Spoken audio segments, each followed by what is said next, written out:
wabarakatuh. Halo, selamat sore Sobat Eko semuanya. Wah, gimana nih kabarnya? Semoga selalu dalam keadaan sehat ya. Halo, selamat sore Kak Darmawan. Ya, selamat sore Oke, suara Kak saya Alivia. terdengar ya? Ya, kedengaran. Oke, Terima kasih. iya. Nggak kerasa nih Sobat Eko semuanya bahwa sekarang udah 10 hari terakhir di bulan Ramadan. Saya mau Ya, ngucapin selamat menunaikan ibadah puasa bagi Sobat Eko yang menjalankan. Nah, sebelumnya perkenalkan saya Alivia. Di sini saya ingin mengucapkan terima kasih dan selamat datang di cerita Eko yang bertajuk Potensi Sampah Menjadi Alternatif Energi Terbarukan. Nah, untuk cerita Eko sendiri itu merupakan sebuah platform diskusi yang dihadiri oleh narasumber yang tentunya ahli di bidangnya dan dilaksanakan melalui live Instagram yang dimana kita kan mendiskusikan terkait lingkungan yang dimana diharapkan dapat memotivasi masyarakat, pelaku usaha maupun sektor lainnya untuk dapat turut andil dalam menjaga kelestarian lingkungan. Nah, untuk cerita Eko kali ini kita akan membahas tentang bagaimana sih penanganan sampah dari segi pemanfaatan sampah tersebut menjadi sumber energi. Nah, seperti diketahui juga bahwa sebetulnya permasalahan sampah itu masih menjadi suatu hal yang belum terselesaikan gitu ya Kak ya, yang dimana masih jadi PR kita bersama untuk mengatasinya. Nah, kalau misalnya kita lihat hierarki pengelolaan sampah nih, itu kan umumnya terdiri dari reduce, reuse, recycle, recovery, dan juga disposal gitu ya ya, Kak. Nah, mungkin dari segi opsi recovery ini nih, bisa menjadi salah satu solusi untuk penanganan sampah ini. Nah, ini yang akan kita bahas pada cerita kali ini, gitu ya. Nah, untuk mengetahui fakta detailnya lebih lanjut, kita udah tersambung nih sama narasumber kita di sini. Ada Kak Darmawan dari Cakra Giri Energi Indonesia ya, Kak. Ini panggilnya Kak Darmawan atau siapa ya. nih? Kak Darmawan ya? Oke.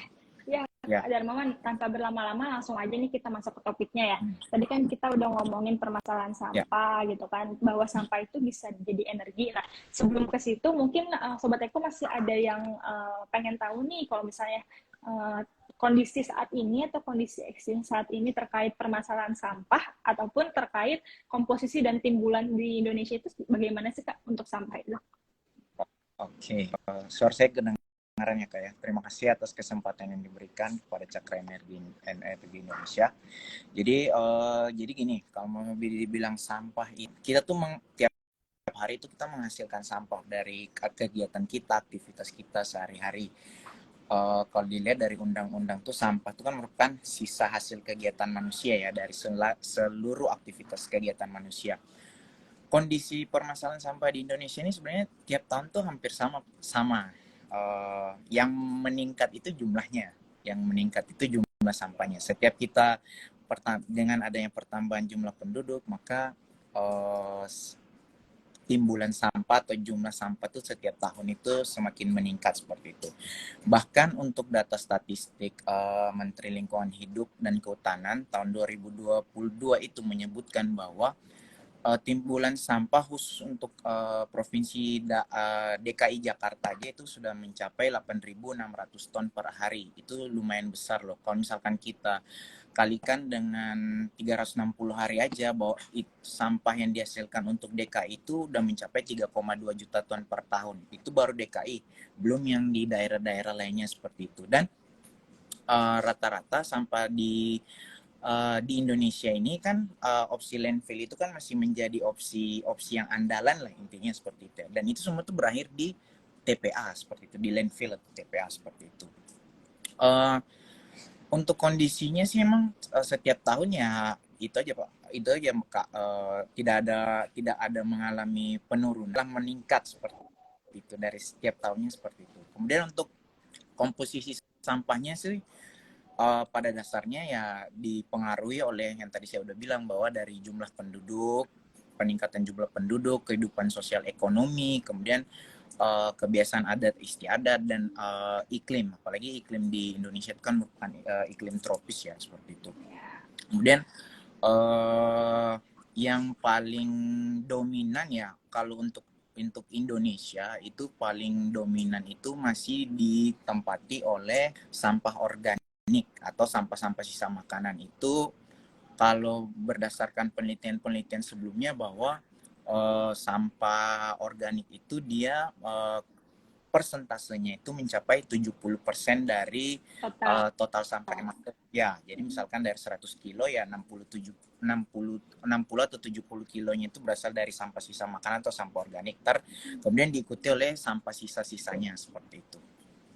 Ya, itu aja menurut saya kondisi persampahan di Indonesia itu memang ya tiap tahun mengalami peningkatan dan komposisinya itu sama aja paling. Cuman kalau di Indonesia paling kita beda di negara lain itu karena kita tuh lebih banyak menghasilkan sampah organik. Kalau di negara lain itu sampah organik itu mungkin karena mereka habis kali ya. Jadi mungkin jumlah persentasenya itu juga beda seperti itu. Berkurang ya. Ya mungkin berarti dari segi timbulannya setiap tahun tuh menambah gitu ya Kak. Dan juga untuk komposisi yang paling utama itu adalah si sampah organik ini atau salah satunya sampah makanan gitu ya mungkin ya Kak. Ya, karena dari segi timbulan dan komposisi yang cukup signifikan ini, memang penyebabnya apa sih Kak yang membuat timbulan sampah itu meningkat? Oke, kalau yang tadi saya udah spill beberapa ya, diantaranya itu kan adalah salah satunya itu adalah dari faktor alam. Apalagi kita dari kondisi iklim tropis, terus kemudian musimnya kan ada terdiri dua musim hujan dan musim panas, itu sebenarnya juga pengaruh. Karena kalau dilihat-lihat kalau misalkan musim hujan itu sebenarnya sama aja sih. Mungkin yang dilihat itu paling beda beratnya kayak gitu. Misalkan musim hujan itu biasanya kita ada kayak tambahan air hujan di sampah. Jadi itu menyebabkan sampahnya itu menjadi berat seperti itu. Basah. Terus kalau musim itu, nah ini yang agak menarik nih Kak. Kalau semakin di Indonesia itu kan karena iklimnya tropis, jadi kan semakin lembabnya itu jadi menyebabkan sampah itu menjadi bau seperti itu. Nah itu salah satu ini, jadi apalagi kita kan produk sampah organiknya itu lebih tinggi, jadi sampah itu lebih bau menyengat seperti itu. Kemudian kalau terus ini lagi Kak, ada juga salah satu momen itu di mana ada momen juga, misalnya kayak bulan Ramadan ini kan kita kan dalam masuk fase bulan Ramadan ya, itu juga menyumbang salah satu peningkatan timbulan sampah juga. Bahkan ada beberapa data tuh menyebutkan bahwa selama bulan Ramadan itu persentase kenaikan sampah itu meningkat menjadi 20% dari 11 bulan biasanya seperti itu. Jadi ya kalau dilihat ya penyebabnya itu banyak sekali ya, apalagi terus dari kita juga, misalnya dari pola konsumsi kita yang tidak karu-karuan istilahnya kan, itu juga menyebabkan timbulan sampah yang kita hasilkan tiap hari itu juga meningkat seperti itu. Apalagi kita bisa belanja di pasar,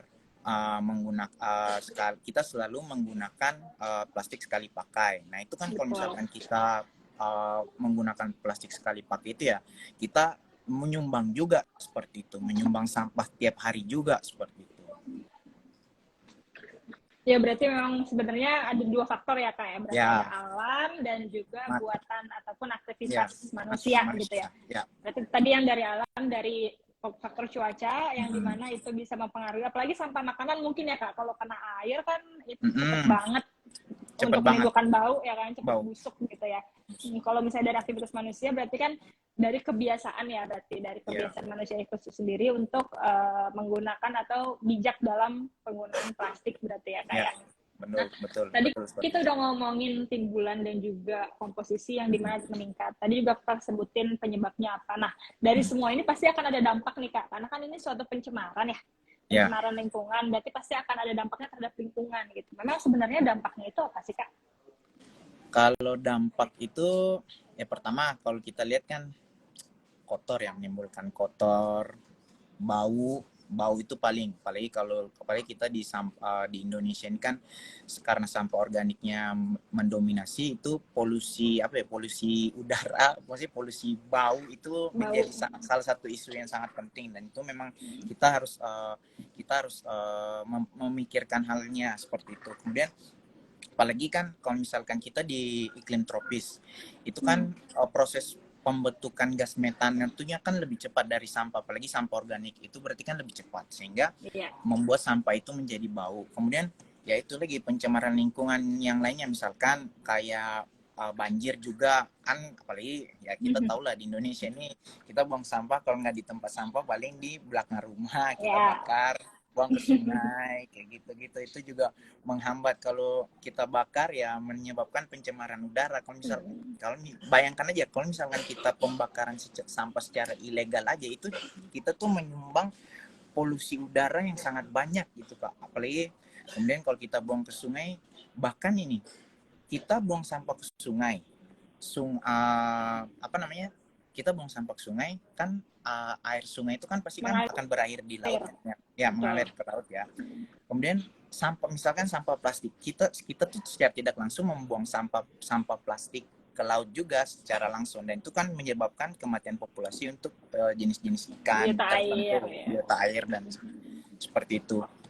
Jadi banyak sekali dampaknya seperti itu kalau misalkan yang ditimbulkan dari sampah ini. Makanya kita harus benar-benar memikirkan langkah-langkah yang tepat sehingga sampah ini tidak menjadi masalah di kemudian hari. Apalagi setiap tahun itu, padahal kalau bilang kita ini sudah ada namanya Undang-Undang Nomor 18 Tahun 2008, tetapi nyatanya bahwa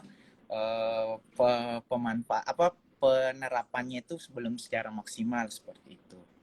Berarti memang pola pikir dari, kan ini sampah itu berarti bukan permasalahan pemerintah aja kan ya Mas? Bukan, semua orang.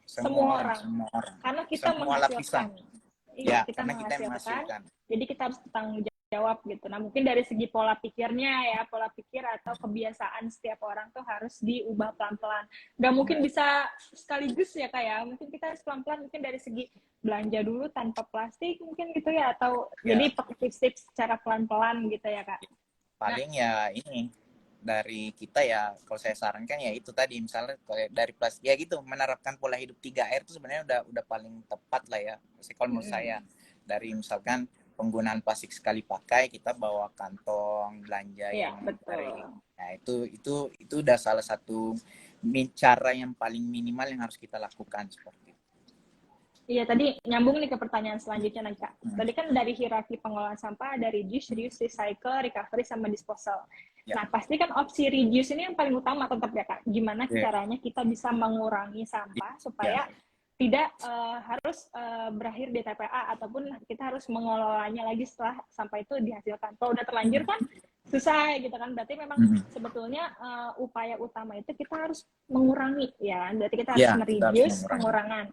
Nah, tadi Kakak sempat spill satu tuh contohnya, contoh untuk menguranginya dengan cara membawa kantong belanja sendiri ya. Nah, mungkin ada lagi tips yang lain yang bisa diterapkan, entah itu oleh masyarakat ataupun mungkin pelaku usaha nih yang menghasilkan gitu, menghasilkan sampah maksudnya. Kalau selain itu ada juga, misalkan kalau untuk, ini saya ngomongnya secara ini keseluruhan aja ya, paling ya misalkan apalagi pola konsumtif kita tuh kan lumayan boros di Indonesia khususnya. Ya kalau bisa ya ini kita makan ya dihabiskan, atau misalkan kalau tidak bisa dihabiskan ya mending kita bagi seperti itu. Itu mungkin cara yang kedua. Kemudian apalagi ya, dan ini terkait dengan pola hidup juga kan, kita kan maksudnya secara garis besar kan kita kan beragama Islam ya. Nah itu kan pola hidup berlebihan itu sebenarnya juga tidak baik. Makanya angka baiknya kita bijak dalam menggunakan barang. Kemudian itu secukupnya gitu secukupnya. Oke. Kemudian kayak ya itu menerapkan pola 3, mengurangi, salah satunya itu penggunaan kantong, mengurangi penggunaan kantong plastik sekali pakai, kemudian tidak boros dalam penggunaan membeli makanan atau lain-lainnya seperti itu. Sehingga kalau misalkan ini kita tingkatkan itu sampah itu tidak berakhir dengan di TPA, dengan ditumpuk di TPA seperti itu. Kalau saya seperti itu. Betul, berarti kan memang sebenarnya ada 3R itu yang tadi Kakak sebutin, reduce, reuse, recycle gitu. Itu yang betul, itu yang utama bisa kita lakukan. Berarti kan kalau misalnya kita lanjut ke next pertanyaan nih Kak. Kan reduce misalnya kita udah mengurangi, tapi tetap ada sampah yang dihasilkan. Terus kita reuse nih, kita reuse, tapi ada beberapa sampah yang atau barang yang tidak bisa di reuse, dan juga misalnya ada sampah juga yang nggak bisa di recycle, atau mungkin dari hierarki 3 itu kan sebenarnya kan kurva terbalik ya kalau ya kurva terbalik. Nah, kan next step-nya selain 3R, setelah reduce, recycle itu adalah recovery. Ini kita langsung masuk ke topik utama yang mungkin Sobat Eko penasaran gitu ya. Waduh. Jadi kalau misalnya, siapa tahu Sobat Eko sini kayak, oh ternyata bisa ya jadi sumber energi. Nah, mungkin bisa dijelaskan secara singkat nih Kak, untuk dari opsi recovery ini atau sampah berpotensi menjadi sumber energi ini, mengapa gitu, alasannya mengapa sih sampah bisa menjadi atau berpotensi menghasilkan energi listrik Kak? Oke, terima kasih atas kesempatannya. Karena gini Kak, untuk kenapa sampai sampah itu memiliki energi listrik, jadi sampah itu kan kalau dilihat kan dia kan ada kayak punya kandungan kandungan nilai kalori ya, atau misalkan ada pokoknya intinya kalau kita bahasa kasarnya itu nilai kalor, nilai panas. Nah itu sebenarnya yang bisa kita manfaatkan sebagai energi listrik seperti itu. Dan biasanya kemudian apalagi kalau misalkan sampah itu kan kayak ada memproduksi gas. Nah itu kan sebenarnya itu bisa kita manfaatkan jadi energi dari situ. Nah itu yang karena ada potensi itulah, makanya daripada kita buang, misalkan daripada gas itu terbuang cuma di udara, mending dimanfaatkan. Apalagi kalau misalkan kita tangkap energi gas itu kan bisa kita konversikan gitu sebagai energi listrik. Ini saya pernah dapat kasus itu di Malang, di TPA Kepanjen kalau nggak salah, kalau saya nggak salah. Jadi di sana mereka itu pernah membuat suatu pipa penangkap gas metan yang ada di TPA, kemudian ditangkap, kemudian gas metan yang ditangkap itu istilahnya dipiurkan gitu, dimurnikan, kemudian dijadikan biogas untuk goreng tempe seperti itu. Itu menarik. Jadi sebenarnya salah satu pemanfaatannya karena dia ada kandungan itu, makanya sampah itu bisa dijadikan energi listrik, salah satu energi listrik kayak gitu. Nah apalagi kan kalau nggak salah tuh sekarang tuh udah mulai ini ya, percepatan ada undang-undang yang melakukan percepatan energi terbarukan di bidang sampah kalau nggak salah. Nah itu kan bisa, itu kan emang kita harus kejar itu kayak gitu, seperti itu. Ya berarti kan ternyata ada nilai panas ya tadi kakak sebutin, ada nilai panas yang nilai kalor yang dimana daripada terbuang ke udara yang menjadi polusi juga gitu ya, mending ditangkep gitu ya, kayak dijadiin energi. Nah next pertanyaan nih, emang seberapa besar potensinya sih Kak dari sampah ini, dan juga jenis-jenis sampah apa aja yang memang berpotensi untuk menjadi sumber energi nih Kak? Oke, siap. Kalau untuk seberapa besar potensi itu sebenarnya kalau secara dasarnya itu kita bisa pakai perhitungan matematis ya. Kita tuh sebenarnya bisa ngitung dari kandungan proksimat sampah itu nanti akan dihitung berapa kadar kalorinya seperti itu. Ada beberapa penelitian itu dia itu melakukan konversi energi dari pembakaran sampah dengan insinerator. Dari menggunakan insinerator pembakaran itu dari 1.500 ton sampah kota itu dia menghasilkan nilai kalori itu rata-rata 2.200 kilokalori per kilogram. Dari nilai kalori itu dapat menghasilkan energi listrik sebesar 640 kilowatt per hari. Jadi itu jadi lumayan, kalau dilihat sih lumayan ya. Lumayan besar. Kemudian ada juga dari ada dari teknologi namanya gasifikasi. Gasifikasi sampah itu dia dapat membangkitkan listrik sebesar 4.128 megawatt, atau dengan efisiensi pembangkitan listrik itu sebesar 30%.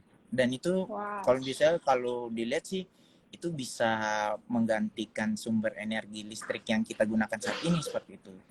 Jadi potensinya tuh begitu besar. Kemudian untuk kalau misalkan jenis-jenis apa saja sih yang bisa digunakan ya? Tadi sebutkan juga ya, Jenis jenis sampahnya apa sampah. aja sih? Sebenarnya paling banyak itu ya ada, misalkan kalau yang menghasilkan gas metan itu paling dari kotoran-kotoran unggas, kotoran-kotoran ternak. Nah, itu bisa kita manfaatkan. Kemudian ada dari plastik, sampah plastik itu juga. Kemudian dari sampah makanan itu sebenarnya juga bisa, Kak. Cuman dia tuh ada treatment khusus namanya, kalau mungkin teman-teman tahu namanya teknologi biodrying ya. Jadi kan sampah organik itu kan dia nilai kalorinya tinggi. Nilai kalorinya itu rendah.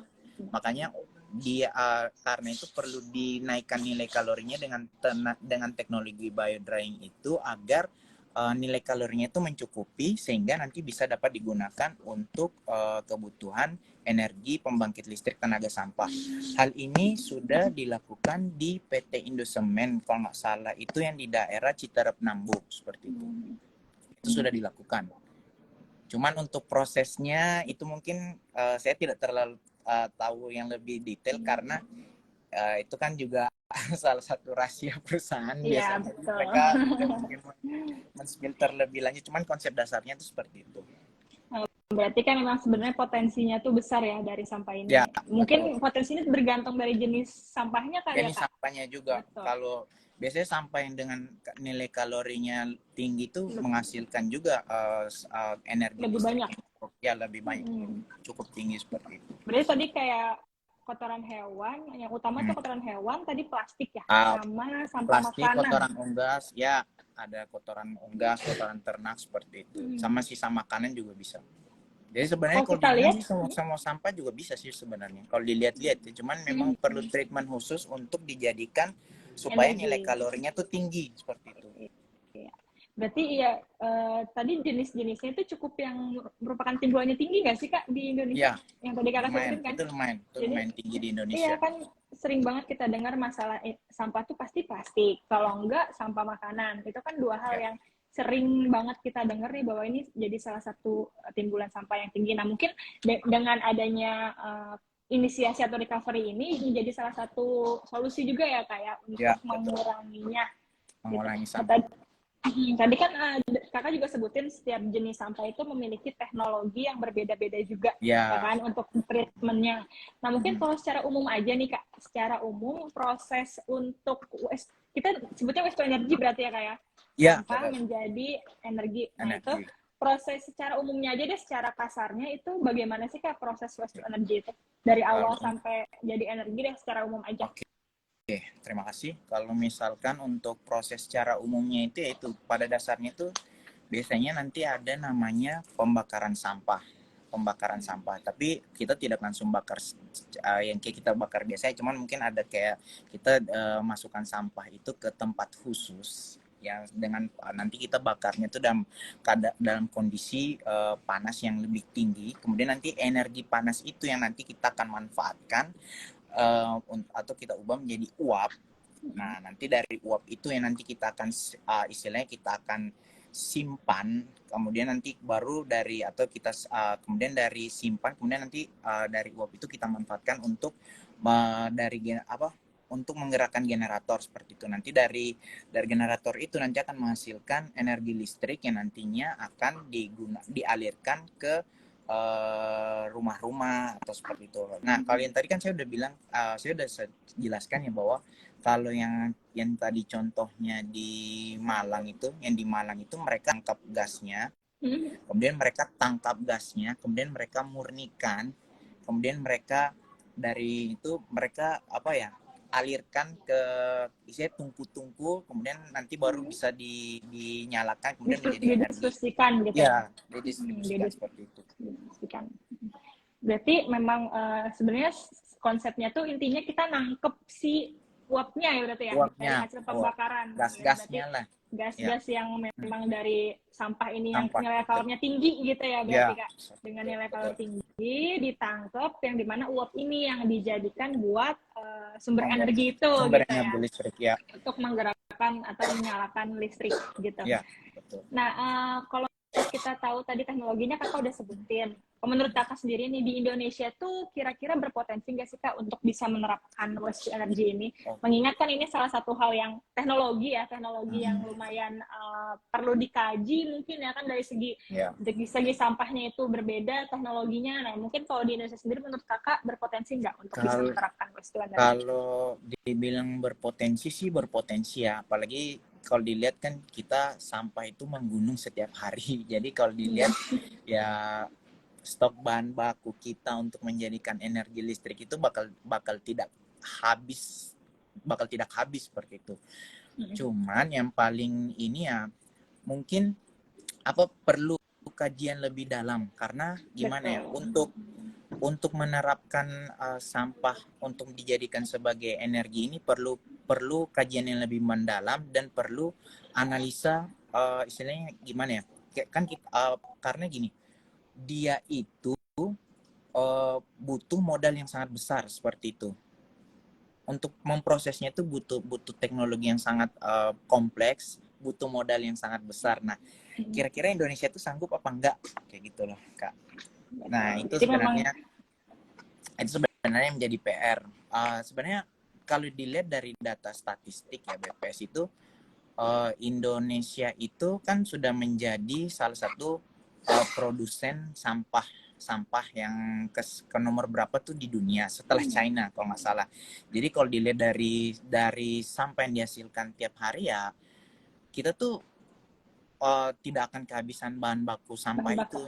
Ya cuman ya itu yang saya bilang bahwa kalau berpotensi iya tapi perlu kajian yang lebih mendalam itu juga iya karena istilahnya ini kan untuk dilakukan untuk taraf hidup manusia seperti itu. Jadi memang harus dipikirkan secara matang-matang kayak gitu. Dan mungkin kalau misalkan untuk dibuat di Indonesia paling ya untuk awal mungkin tidak semurah dengan energi yang kita gunakan saat ini.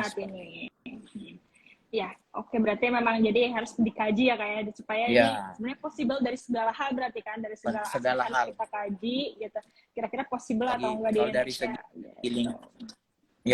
Kalau dari kacamata orang lingkungan sebenarnya hal yang menarik, hal yang baik karena kita tuh bisa menggantikan energi dari fosil seperti itu. Betul.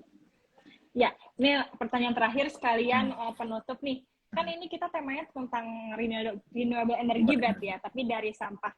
Nah ini tentunya kita ngundang Cakragiri Energy ini pasti kan ada yang sangkut pautnya nih. Mungkin bisa dijelaskan ke Sobat Eko sebenarnya Cakragiri Energy itu seperti apa sih dan bergerak di bidang apa gitu. Supaya Sobat Eko tahu bahwa kalau terkait ini tuh bisa ke CGE loh gitu. Sebenarnya gini, kami ini kan sebenarnya perusahaan yang bergerak di bidang renewable energy juga, kajian renewable energy juga banyak yang kami kaji. Salah satunya itu diantaranya penggantian energi atau mencari teknologi dari energi pengganti penggunaan batu bara seperti itu. Nah itu sebenarnya salah satu ini kita. Nah sekarang ini kita juga fokus ke lingkungan juga seperti itu. Nah sampah itu kebetulan kami juga tahun ini sedang melakukan banyak riset tentang manfaat yang diperoleh dari sampah itu sendiri seperti itu. Jadi emang banyak, apalagi kalau untuk renewable energy kan sudah ada yang namanya solar panel kayak gitu. Itu kan bisa dijadikan. Nah sekarang kami memang salah satunya itu juga memanfaatkan sampah-sampah juga untuk dijadikan sumber energi terbarukan lainnya. Tahun ini kami berencana meneliti tentang namanya kakak tahu Black Soldier Fly nggak? Black Soldier pernah dengar deh kayaknya. Maggot ya yang lalat. Maggot. Nah, itu kan sebenarnya dia itu juga hasil turunan dari maggot itu kan bisa juga dijadikan sumber energi minyak kayak gitu. Jadi ada menarik. Sebenarnya itu menarik sebenarnya. Menarik. Jadi nah itu ya mungkin kita akan kaji di lain waktu karena banyak sekali. Beda ini ya. Ini beda khusus ya berarti beda khusus si maggot gitu ya. Iya. Seperti itu. Aja sih. Oke, berarti CG ini emang lebih ke arah meneliti apa ya, mengkaji ya, berarti bisa Mengkaji. salah satu mengkaji tentang waste to energy salah satunya berarti ya. Salah satunya seperti itu. Ada lagi mau sampaikan Kak terkait CGE atau cakra giri energinya? Apa lagi ya? Banyak sih sebenarnya Kak. Kalau dijelaskan tuh ntar malah lama waktunya. Ya terlalu panjang ya. Ya udah, jadi sobat Eko semuanya tadi Yeah. sempat disanding ya bahwa Yeah. CGI itu memang lebih ke mengkaji terkait renewable energy, Yeah. salah satunya waste to energy ini gitu Ya, ya salah Kak. satunya waste to energy ini. Oke, wah Kak nggak kerasa nih waktunya udah habis juga nih, kita ya Oh, langsung udah tutup habis ya? aja. Cepet banget ya? Udah 30 menit. Udah kerasa ya? 30 menit kita ngobrol, nggak kerasa banget. Yeah. Nah, ternyata kesimpulannya itu bahwa ternyata ada solusi lain yang mungkin bisa diterapkan nih dalam pengelolaan sampah, yaitu dari segi pemanfaatan sampah tersebut menjadi sumber energi ya Kak. Walaupun tetap yang paling utama yang harus kita lakukan adalah dari segi pengurangan ya Sobat Eko semuanya. Yeah. Nah, makasih banyak nih Kak Darmawan udah mau sharing bersama kita di sini dan meluangkan waktunya gitu. Semoga apa yang disampaikan membuat Sobat Eko lebih terbuka ilmu baru terkait bahwa sampah itu bisa menjadi energi gitu. Nah, sebelum ditutup nih Kak, mungkin ada closing statement yang mau disampaikan dulu nih buat Sobat Eko semuanya. Kalau saya sih paling ya ini ya, karena kita tahu bahwa sampah itu kan kita hasilkan tiap hari ya. Kita lebih mulai sekarang ya kita lebih menggerakkan prinsip hidup 3R di kehidupan kita sehari-hari. Karena sampah ini maksudnya jangan sampai aktivitas kita itu membunuh banyak orang. Seperti itu, aktivitas sehari-hari kita tuh membunuh banyak orang lainnya gitu. Dan apalagi kan setiap tahun kan namanya ancaman krisis global terkait lingkungan itu kan juga membumi. Jadi mulai sekarang lah kita bijak-bijak lah dalam hidup seperti itu. Iya, tuh Sobat Eko ya, tips dari Kak Darmawan, semoga bisa kita terapkan pelan-pelan, nggak harus sekaligus ya Kak ya, yang penting pelan-pelan satu persatu kita terapkan. Kalau misalnya semua masyarakat bisa menerapkan kan jadi semuanya berjalan ya Kak ya. Berjalan dengan baik ya. Iya, kalau cuma 1-2 orang itu nggak akan berhasil gitu. Cuman jadi kita harus pelan-pelan untuk menerapkannya gitu. Nah, Sobat Eko semuanya, berakhirlah cerita Eko kali ini gitu ya. Kami berharap dengan adanya sharing session ini bisa menambah wawasan buat Sobat Eko semua terkait bahwa kita harus menjaga lingkungan gitu. Bahwa permasalahan sampah itu bukan cuma masalah pemerintah aja, tapi juga masalah kita bersama karena kita yang menghasilkan juga gitu ya Kak. Nah, apabila ada yang penasaran dengan cerita Eko Series yang lainnya, bisa cek di Instagram kita di universaleco.id atau YouTube kita di Universal Eko. Dan jika Sobat Eko ada yang penasaran terkait Cakra Giri Energy, juga bisa cek langsung di Instagramnya, mencari tahu lah tentang kepo, mengkaji. Ya, betul. Jadi kalau misalnya ada yang kepo buat apa aja sih kajian-kajiannya, itu bisa cek di Instagramnya di CGE_ID. Itu banyak sekali, ada beberapa kita banyak konten-konten terkait tentang energi, pemanfaatan energi dari yang lainnya itu ada. Jadi silakan dicek aja di Instagram. Jadi bisa dicek aja di Instagramnya. Nah, langsung aja kita tutup ya. Terima kasih banyak Kak Darmawan udah meluangkan waktu di sini bersama Universal Eko. Mari wujudkan Indonesia bebas limbah. Siap mengelola limbah bersama bertanggung jawab. Saya Alivia dan Kak Darmawan pamit undur diri. Terima kasih. Selamat sore. Wassalamualaikum warahmatullahi wabarakatuh. Waalaikumsalam. Wassalamualaikum warahmatullahi wabarakatuh.